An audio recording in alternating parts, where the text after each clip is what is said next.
చూస్తూ ఉన్నాం. అప్పుడు మనుష్య కుమారుడు మహాప్రభావముతోను మహిమతోను మేఘారుడై వచ్చుట చూచెదరు. అప్పుడు ఆయన తన దూతలను పంపి భూమి అంతము మొదలుకొని ఆకాశము అంతము వరకు నలుదిక్కుల నుండి తాను ఏర్పరచుకుని వారిని పోగు చేయించి. చాలు. ఈ 2 వచనాల్లో 3 భాగాలు. మొట్టమొదటిది క్రీస్తు యొక్క రాకడ ఇందులో కనబడుతుంది. రెండవదిగా తన దూతలను పంపును. మూడవదిగా తాను ఏర్పరచుకున్న వారిని పోగు చేయడం. ఈ 3 విషయాలు వివరించాలంటే సమయం సరిపోదు, కానీ ఒక 2 విషయాలు చెప్పి ప్రాముఖ్యమైతే, ఇప్పుడు వచ్చే శుక్రవారము 2వ రాకడ పండుగ. అందరూ పాల్గొవాలి. చాలా మంది ఆదివారం ఆరాధనే మానేస్తున్నారు. ఎన్నిసార్లు చెప్పి ఇక వారికి మేమేమి చెప్పలేము, ఇంకేం వారిని బతిమాలలేము. నువ్వు దేవుని సన్నిధిని దూరం చేసుకుంటే నష్టము కలిగేది నీకే, శ్రమలు కలిగేది నీకే, దేవుని కాపుదలకు దూరం అయ్యేది నీవే. ఎప్పుడు గుర్తుకొస్తాడు మరలా దేవుడు అంటే? ఏదైనా రోగం వచ్చినప్పుడు, శ్రమ వచ్చినప్పుడు. అప్పుడు అయ్యా ప్రార్థన చేయి. ఎన్నిసార్లు చూస్తాడు దేవుడు? ఏదో ఒక రోజున చెయ్యి విడిచిపెట్టాడంటే ఇంక అయిపోయింది, భూమి మీద ఉండము. దేవుని కార్యాలను నిర్లక్ష్యం చేయదు. ప్రతి ఆదివారం ఆరాధన, శుక్రవారం సన్నిధి కూటము, ఇలా ఉన్న ఆయా సందర్భాల్లో ప్రత్యేకమైన కార్యక్రమాలు. 2వ రాకడ పండుగ జరుగుతుంది. ఆ రాకడ పండుగలో ఏర్పరచబడిన వారెవరో అప్పుడు విందాం. మొదటిగా చూసినట్లయితే ప్రభు రాబోచున్నాడు. ఆయన ఏ రీతిగా వస్తారో బైబిల్ గ్రంథంలో అనేకమైన మాటలు మనకు కనబడుచున్నాయి. మొదటిసారిగా వచ్చారు 2025 సంవత్సరాల క్రితం ఈ భూమి మీదకే ప్రభు వచ్చారు.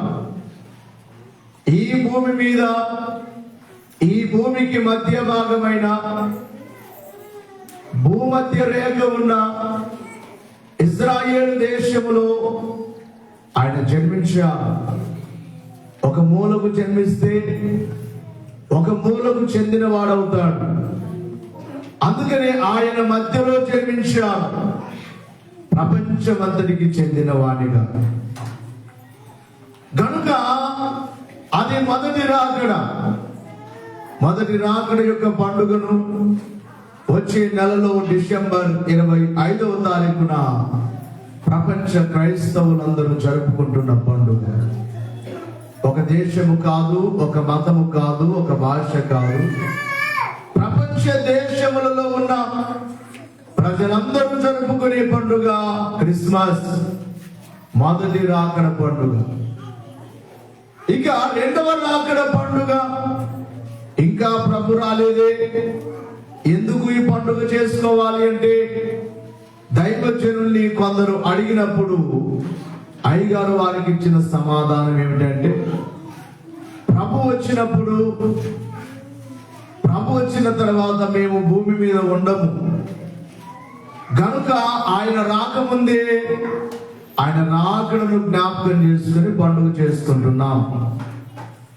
అలాగే ఈ పండుగను ఆచరించడం ద్వారా దేవుని రాకడను మర్చిపోకుండా ఉంటాము అని అయ్యగారు వారికి సమాధానం చెప్పారు. నేడు బోధలు మన కురుగోడు కూడా అలాంటి బోధలు వచ్చాయి. కొంతమంది తిరుగుతున్నారట, విశ్వాసుల గృహాలకు తిరుగుతున్నారు. వారి బోధ ఏమిటంటే, యేసు ప్రభు ఇక రాడు, ఆయన 2025 సంవత్సరాల కింద వచ్చాడు. ఆయన వెళ్ళిపోయాడు, ఇంకా రాడు. ఆయన రాకడ ఏమీ లేదు. మీరు ఆదివారం ఆరాధన చేయొద్దు, శనివారమే ఆరాధన చేయండి అని యెహోవా సాక్షులుగా కొంతమంది తిరుగుతున్నారని ఒక దైవ సేవకులు మీ సంఘాల్లో చెప్పమని నాకు చెప్పారు. మీ గృహాలకు కూడా రావచ్చు.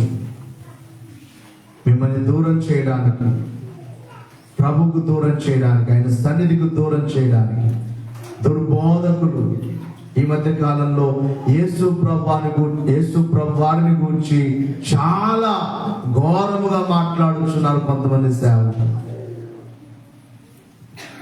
చాలా భయంకరమైన మాటలు.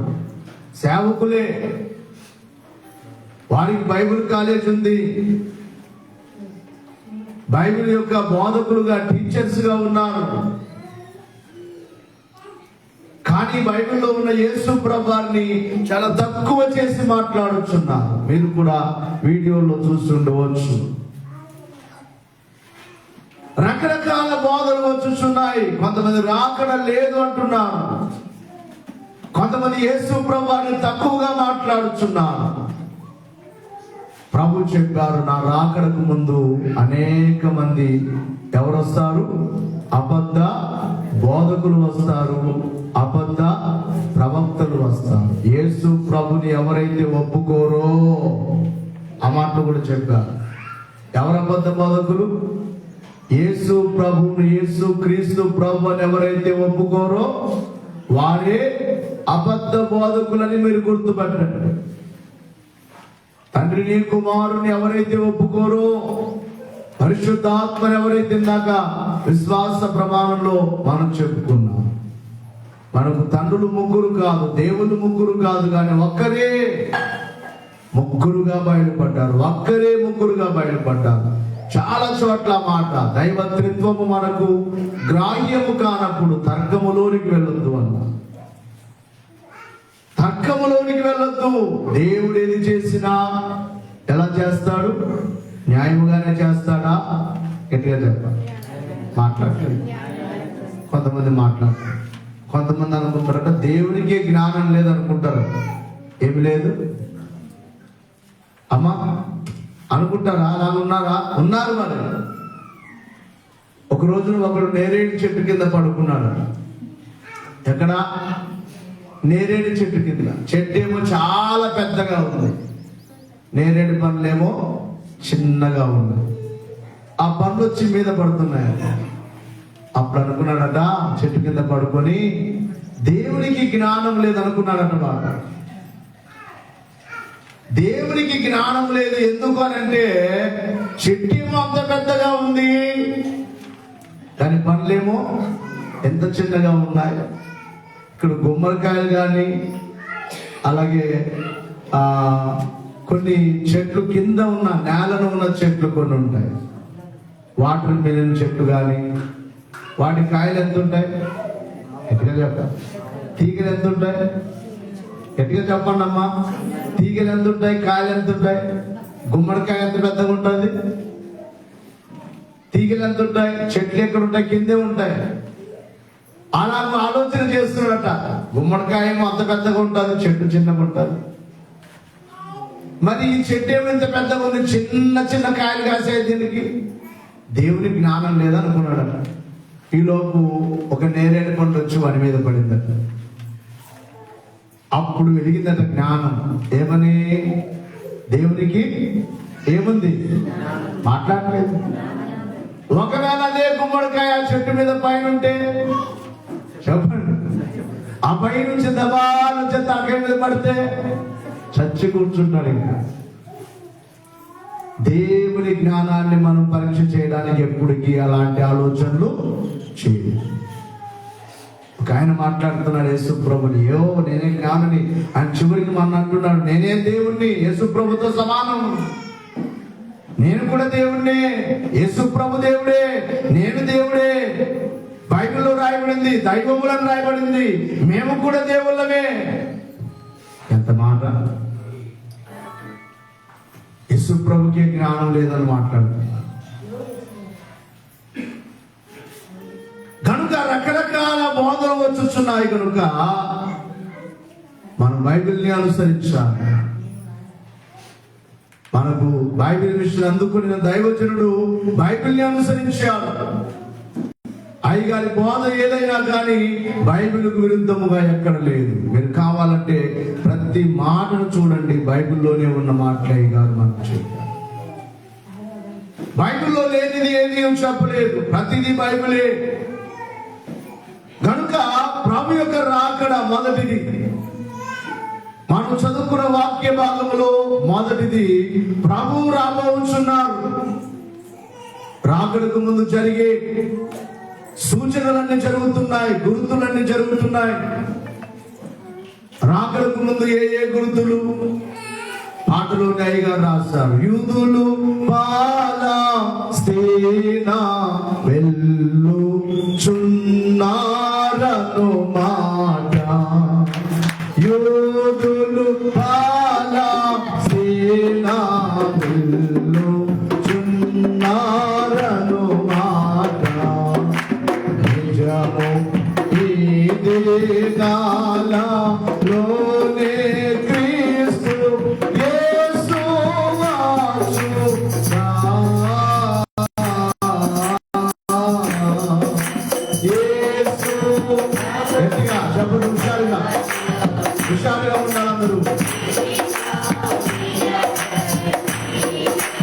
యేసు ప్రభువు వచ్చునా.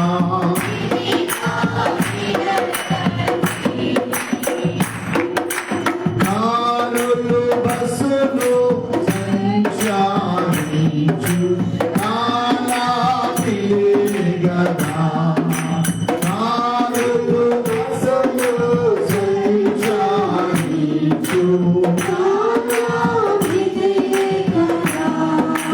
కనుక ఆరక్షకుని రాకకు సిద్ధ సమయాలు ఇదే గదా.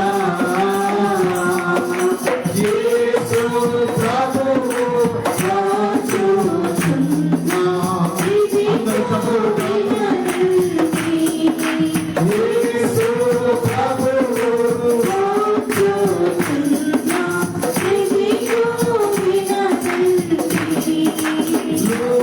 లోకమంతా యోను ఘనత యోగరిపోయినది.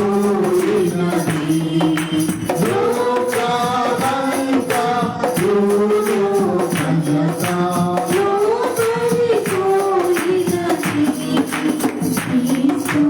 రాకడ గడియ విపురా నాట్లు రాగయ్యున్న యేసు ప్రభువు వచ్చుచున్నా.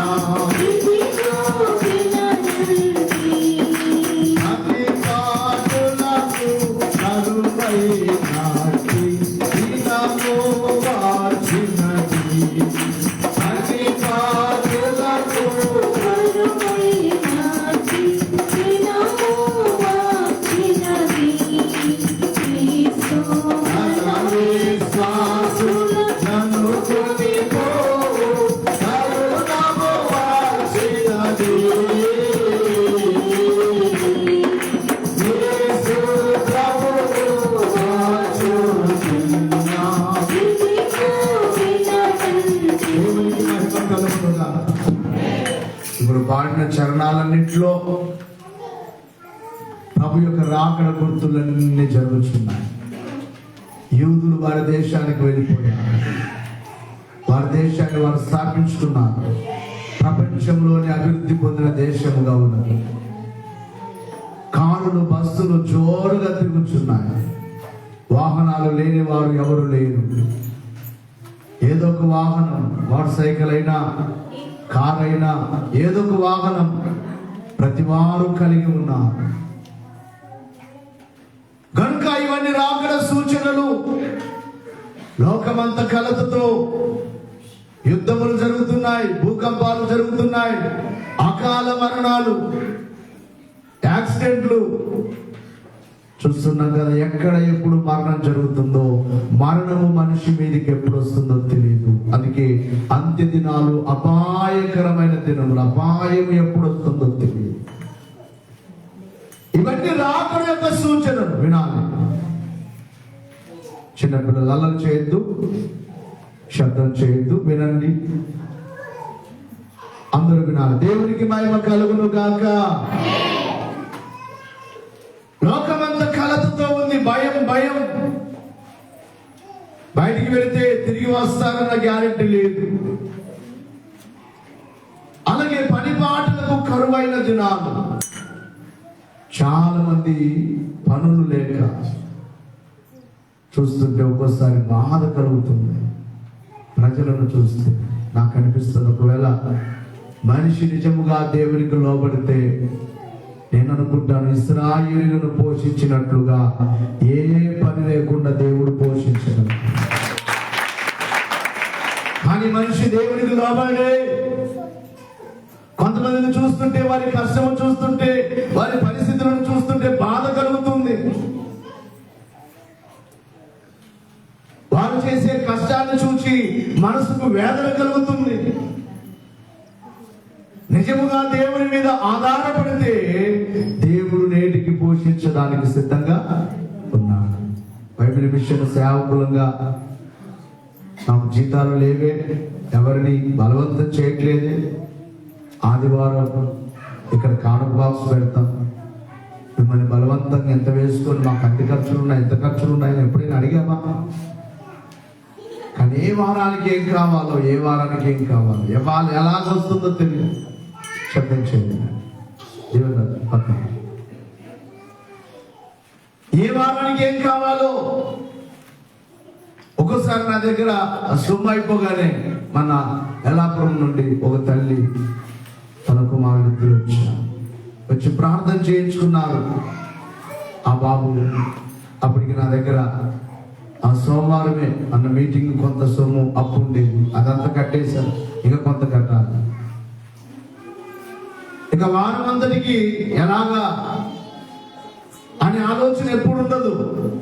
దేవుడు పంపిస్తారు. ఎలా పంపిస్తారో తెలియదు.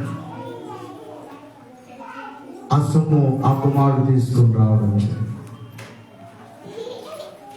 ఆ సొమ్మును కొంత మరలా దానికి జమ చేసి నా దగ్గర ఉన్నది ఒక 5,000 రూపాయలు. మన మీటింగ్ రాకడ దేవుని బోర కార్యక్రమం, దాన్ని కట్టవలసింది కట్టేసి మరలా కావాలి అవసరత. మరొక ఊరికి ప్రార్థనకి వెళ్తే ఆ కుమారుడు 2,000 రూపాయలు వద్దన్న కానుకిచ్చి. అలాగని వారమంతా, ప్రతి వారం అంతే. ఎందుకు ఈ మాట చెప్తున్నానంటే, నిజముగా మనం దేవుని మీద ఆధారపడితే మన ప్రతి అవసరత ఎవరు తీరుస్తారు? గట్టిగా చెప్పాలి. కానీ మనిషి ఆధారపడకుండా ఏదో నేను కష్టపడిపోదాం, ఏదో నేను చేసేద్దాం, ఎంత నీవు ప్రయాసపడ్డా, రాత్రి పగలు కష్టపడ్డా, దేవుని మీద ఆధారపడకుండా నీవు చేస్తే, దేవుని మీద ఆధారపడకుండా నీవు చేస్తే అందులో నీవు ఆశీర్వాదాన్ని పొందుకోలేవు. అందుకే అయ్యగారు అన్నారు, ఏ పని చేసినా ప్రార్థనతోనే ప్రారంభించమన్నారు. ఏం చేసినా గట్టిగా చెప్పాలి. మీరే పని చేసినా, చిన్నదైనా పెద్దదైనా, కొంతమంది చిన్నదైనా కూడా దైవ సేవకులకు ఫోన్ చేసి, అయ్యా ఒకవేళ మీరు రాలేకపోతే ఫోన్లోనైనా ప్రార్థన చేయండి, ప్రార్థన చేయించుకొని ప్రార్థన ప్రార్థన ప్రార్థన అనగా వారు దేవుని మీద ఆధారపడుతున్నారు. ఆధారపడితే దేవుడు పోషిస్తాడు. కానీ చాలా మంది ఆధారపడక ఎక్కడికో వెళ్దాం, ఏమో చేద్దాం అనుకుంటున్నారు. కనుక దేవుని యొక్క విశ్వాసులుగా పని పాటలకు ఏమైపోయింది? కరువు వచ్చింది. మనకు అర్థమవట్లేదు. కానీ చాలా మంది పని పాటలు లేక వాళ్ళు చూసేటప్పుడు, ప్రయాణం చేసేటప్పుడు ట్రైన్లో చిన్న పిల్లలు ఒక రోజున ట్రైన్లో అలా ఎక్కుతూ ఉన్న ఒక అమ్మాయి, ఒక యవనస్తురాలు, ఇంకా పెళ్లిగానే ఆ ట్రైన్ ఎక్కువసేపు ఆగదక్కడ. సంచులన్నీ వేసుకున్నారు గుంటూరులో. ఆ సంచులన్నీ వేసేసారు, వాళ్ళ మూటలన్నీ వేసేసారు. అందరు ఎక్కేసారు. ఆ అమ్మాయి ఎక్కబోతుండగా సడన్ గా మెట్ల సందు ఆ గ్యాప్ లో అది దిగిపోయింది కదా, కేకలేస్తుంది, అరుస్తుంది, అలా పైకి లాగేస్తుంది. మానవుని యొక్క జీవితం ఎంత ప్రయాసం, పని కొరకు ఎక్కడికో కరువైపోయింది. కరువు, సరి అయిన పంటలు లేక, సరి అయిన పనులు లేక, ప్రపంచమంతా లోకమంతా కలతతో ఉన్నది, పని బాటలకు కరువైపోయినది. ఇవన్నీ చూస్తూ ఉంటే అయ్యగారు అంటున్నారు, క్రీస్తు రాకడ గడియ ఇప్పుడే అన్నట్లుగా ఉన్నది. ఎలా ఉంది? ఇవన్నీ చూస్తూ ఉంటే ఇప్పుడే వస్తాడేమో ప్రభు. కనుక కొన్ని వచనాల్లో ఆయన ఏ రీతిగా వస్తాడో అన్న మాటలు మనకు కనబడుచూ ఉన్నాయి. మత్తయి సువార్త 26వ అధ్యాయం 64వ వచనములో యేసు ప్రభువు వారిని సిలువకు తీసుకుని వెళ్ళే సమయంలో ఆయనను బంధించి అక్కడ నిలబెట్టినప్పుడు ఆయన అడుగుచున్నారు, నీవు దేవుని కుమారుడవా, మాతో చెప్పుమని అడిగినప్పుడు ఆయన వారికి ఏమని ఉత్తరం ఇస్తున్నారు? 26వ అధ్యాయం 64వ వచనం. మత్తయి సువార్త 26:64. ఇది మొదలుకొని మనుష్య కుమారుడు సర్వశక్తుని కుడి పార్శ్వమున కూర్చుండుటయు ఆకాశ మేఘారుడై వచ్చుటయు మీరు చూతురని చెప్పగా ప్రధాన యాజకుడు తన వస్త్రములు చెప్పుకొని వీడు దేవదూషణ చేసెను, మనకిక సాక్షులతో పని ఏమి? గమనించాలి. ప్రధాన యాజకుడు యొక్క నిలబెట్టి ప్రధాన యాజకుడు అడుగుతున్నాడు, నువ్వు దేవుని కుమారుడువా అని అడిగినప్పుడు వారికి ఏమని ఉత్తరం ఇస్తున్నాడంటే, ప్రభు ఇది మొదలుకొని మనుష్య కుమారుడు సర్వశక్తుని కుడి పార్శ్వమున కూర్చుండుటయు అనగా మీరు ఇప్పుడు నన్ను సిలువకు వేస్తారు. నన్ను సిలువకు వేసిన తర్వాత, నేను చనిపోయిన తర్వాత, యేసు ప్రభువు అంటున్నారు, నేను చనిపోయిన తర్వాత, సమాధి చేసిన తర్వాత 3వ దినమున తిరిగి లేస్తాను. తిరిగి లేచిన తర్వాత పరలోకానికి ఆరోహణమై ఎక్కడ కూర్చుంటానంటున్నాడు? ఎందుగా చెప్పాలి? తండ్రి కుడి పార్శ్వమున, అనగా తండ్రి యొక్క సింహాసనములో ప్రకటన గ్రంథంలో రాయబడినట్లుగా నేను జయించి నా తండ్రితో కూడా ఆయన సింహాసనమునందు కూర్చున్నాను. అంటే సింహాసనం మీద కుడి ప్రక్క కూర్చున్నాడు. కూర్చొని మనందరి కొరకు విజ్ఞాపనము చేస్తున్నాడు. ప్రస్తుతం అక్కడ ఉన్నాడు, అక్కడే కూర్చొని ఉన్నాడు. కూర్చున్న ప్రభు ఏమంటున్నాడు? ఆ తర్వాత కూర్చుండుటయు నెక్స్ట్ ఆకాశ మేఘారుడై వచ్చుటయు మీరు చూతురు. ఇదంతా ఆయన శిలువ మరణము తర్వాత పరలోకానికి వెళ్ళిన తర్వాత తిరిగి ఆయన వచ్చే రాకడను గురించి ఇక్కడ గుర్తు చేస్తున్నాడు. ఆకాశ మేఘారుడై వచ్చుట మీరు చూస్తారు. ఇది జరుగుతుంది. నేను మరలా వస్తాను. అదే మాటను బైబిల్లో ఇంకా మనం చూసినట్లయితే ఆయన ఎలాగో వస్తానన్నాడు. అపోస్తుల కార్యముల గ్రంథంలో 1వ అధ్యాయం 11వ వచనములో ఏ రీతిగా పరలోకమునకు వెళ్ళాడు? గలిలయ మనుషులారా, మీరెందుకు నిలిచి ఆకాశం వైపు చూచుచున్నారు? మీ యొద్ద నుండి పరలోకమునకు చేర్చుకొనబడిన యేసే ఏ రీతిగా పరలోకమునకు వెళ్ళుట మీరు చూచితిరో, ఆ రీతిగానే ఆయన తిరిగి వస్తాడు. ఏ రీతిగా వెళ్ళాడో అయ్యగారు పాటగా పాడొచ్చు అన్నారు. ఏ రీతి వెళ్ళితివో ఆ రీతి వాచెదవు, ఏ రోజున వాచెదవో ఎరుగాను. ఏ రీతిగా వెళ్ళావు? ఏ రీతిగా నువ్వు మేఘములో వెళ్ళావు? ఏ రీతిగా మేఘం మీద వెళ్ళావో ఆ రీతిగానే రాబోతున్నావు. అయితే ఏ రోజున వస్తావో డేట్ మాత్రం తెలియదు. ఏ రోజు పొద్దున వచ్చేదవో ఎరుగనే ఎరుగను. మరి ఏం చేయాలి అంటే, ఊరాకుండగా వేడుచు ఊరుకొనియుందును, నిరాక కోసమై నిత్యము చూతును. ఊరుకోనయ్యా, నీ వచ్చేంత వరకు నేను వేడుకుంటూనే ఉంటాను, నీ వచ్చేంత వరకు ప్రార్థన చేస్తూనే ఉంటాను. ఊరుకోను నేను. నీవు రాలేదని నా భక్తిని ఆపు చేసుకోవను, నా ప్రార్థన ఆపు చేయను, వేడుకుంటూనే ఉంటాను. నీ రాక కోసమై నిత్యము చూస్తాను, కనిపెట్టుకొని ఉంటాను, వేడుకుంటాను, ఊరుకుంటాను. అంటే ఊరుకోవడం అంటే ధ్యానంలో ఉంటాను, వేడుకోమంటే ప్రార్థన చేస్తాను. నీ రాక కోసమై నిత్యము చూస్తాను. కాబట్టి ఏ రీతిగా వెళ్ళాడో, మొదటిగా ఆకాశ మేఘారుడై వచ్చుట మీరు చూచెదరు అని ప్రధాన యాజకునికి సమాధానం చెప్పిన ప్రభువే ఇక్కడ పరలోకములో నుండి వచ్చిన పరలోకవాసులు చెప్పుచున్న మాట, ఏ రీతిగా వెళ్ళాడో చెప్పండి, ఆ రీతిగానే మరలా వస్తాడు. మూడవదిగా హెబ్రీ పత్రిక 9వ అధ్యాయం 28వ వచనములో ఆయన రాకడను గురించి ఇక్కడ కూడా మనం చూస్తాం. చాలా చోట్ల బైబిల్లో మనకు ప్రభు రాకడను గురించి కనబడుతుంది. చదవమా. క్రీస్తు కూడా చదువు అనేకుల పాపములను భరించుటకు ఒక్కసారే బలైపోయాడు, ఒక్కసారే సిలువేయబడ్డాడు, బలిగా అర్పింపబడ్డాడు.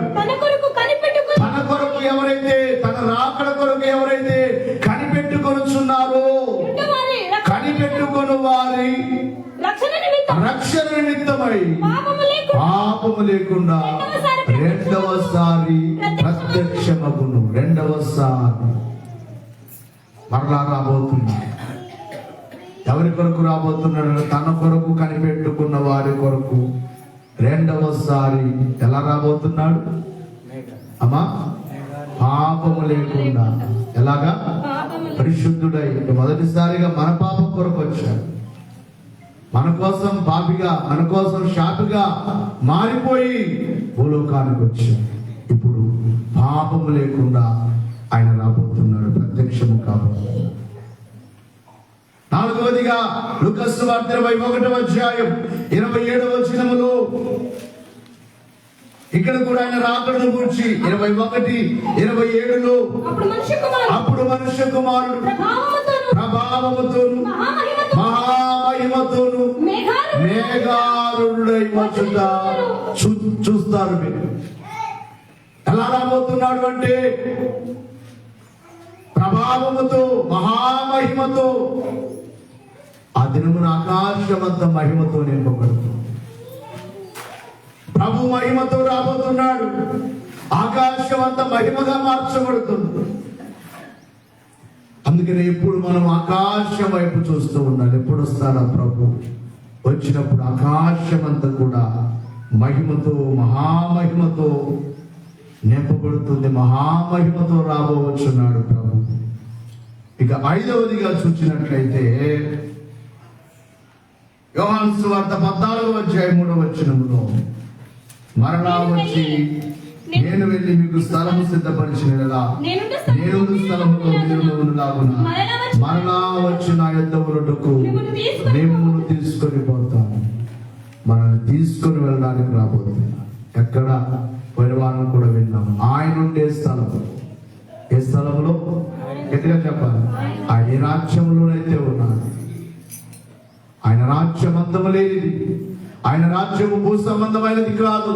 భూమి మీద ఒక ఇల్లు కట్టుకోవడానికి అదే మనకు గొప్ప అనుకుంటున్నాం. ఆ ఇంట్లోనే ఆ ఇల్లే బాగుంది అనుకుంటారు కొంతమంది. మా ఇల్లు లాగా లేదు ఎవరిని అనుకుంటారు. కాదు, భూమి మీద కాదు మన నివాసము. మన కొరకు ఒక అందమైన నివాసము దేవుడు ఏర్పాటు చేశారు.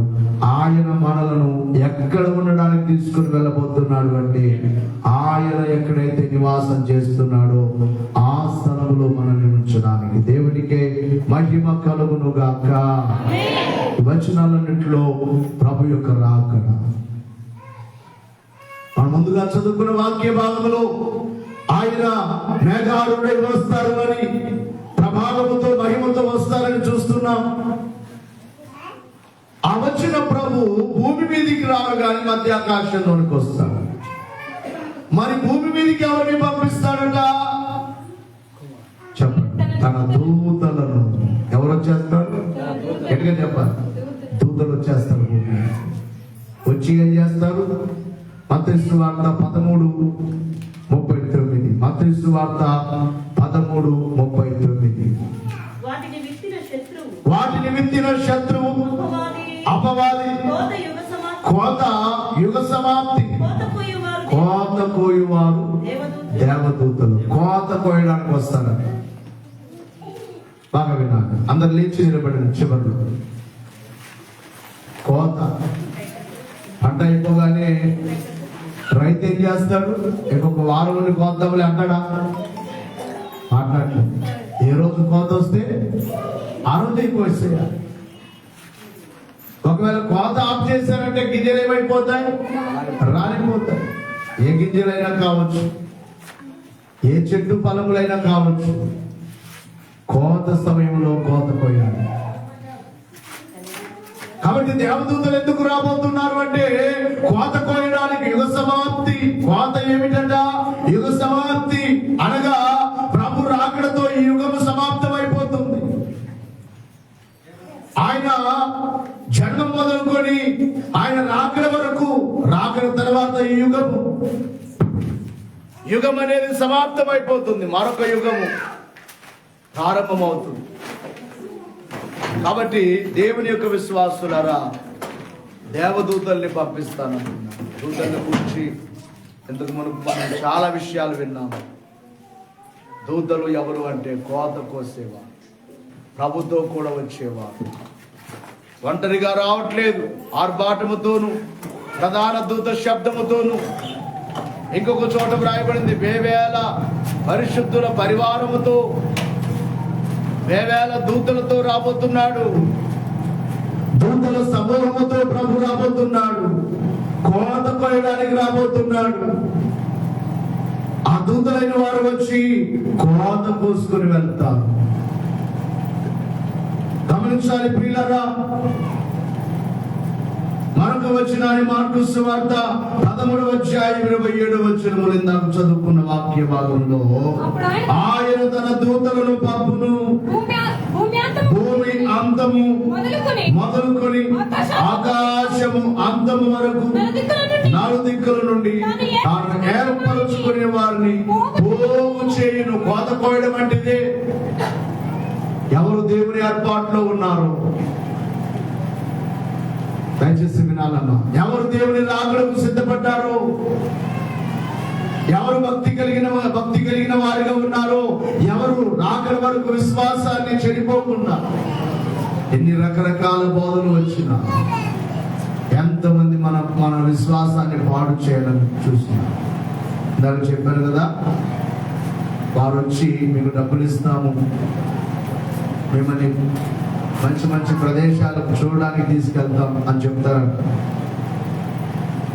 కొంతమంది డబ్బుకు నమ్ముతారు, డబ్బుకు లోపడతారు.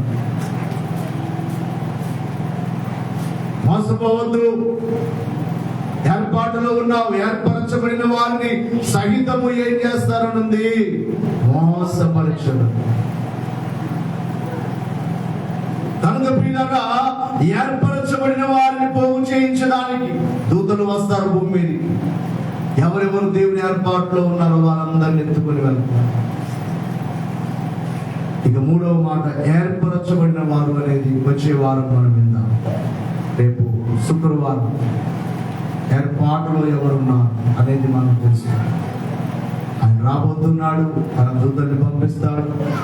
దూతలే వారిని తన రాకడ కొరకు సిద్ధపడిన వారు. బహుశా ఎవరెవరు ఆయన రాకడకు సిద్ధపడ్డారో దేవునికి తెలుసు, ఆయన దూతలకు తెలుసు. కనుక దూతలు వచ్చి సిద్ధము చేసుకొని వెళ్తాం. సిద్ధపడదాం, ఉగ్రతలు తప్పించుకుందాం, ప్రభు రాకడ కొరకు ఎదురు చూద్దాం, నిత్యము కనిపెడదాం. అట్టి వాక్యం దేవుడు మనకెల్లరకు ఆరోగ్య అనుగ్రహించును గాక. మోకరిద్దాం.